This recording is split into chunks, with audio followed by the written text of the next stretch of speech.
All right, quick overview on the conveyor belt system that I made to feed continuous ingredients to the chicken burger. So I just have a series of few images here. I didn't take too good of pictures. This actually is meant to be an image of this motor, but in the background we can see these three wheels, and this is one extreme of the conveyor belt. So I 3D printed these kind of cylinders here with that allow a dowel to go through them, and I wrapped I wrapped elastic bands around those cylinders, and that allowed me for the actual belt of the conveyor belt. We can see in the bottom left of this image, there's that kind of tape looking thing here. That's actually high friction tape. So I used that high friction tape to touch and go along the elastic bands, and that kind of gave it enough grip. So then when this wheel was actuated, it actually ended up spinning.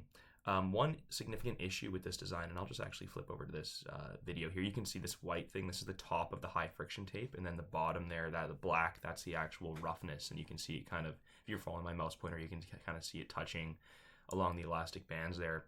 One significant issue, which I didn't take too good of documentation of, any good pictures, but so I ended up having, as is visible in this video, I have 3 different wheels. And in order for all of them to be tense, it was quite challenging because you need good tension on all 3 of the strands of the tape in order for the whole thing to move equally.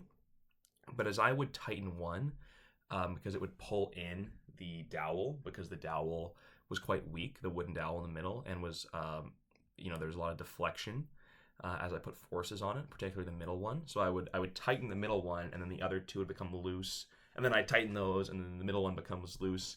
And then eventually, after you do a few rounds of tightening, I got to the point where the dowel was deflecting a lot.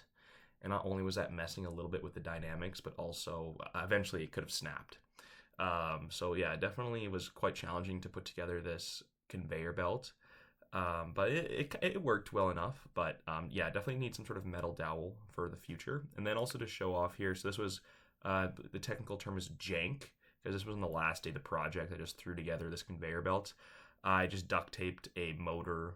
I ripped off the top of a bin and just screwed it in. And then yeah, there's a little motor stuck under there. So yeah, it was a pretty crude conveyor belt, but it did do the trick. But definitely was a little bit challenging to get together, and didn't work perfectly every time, that's for sure.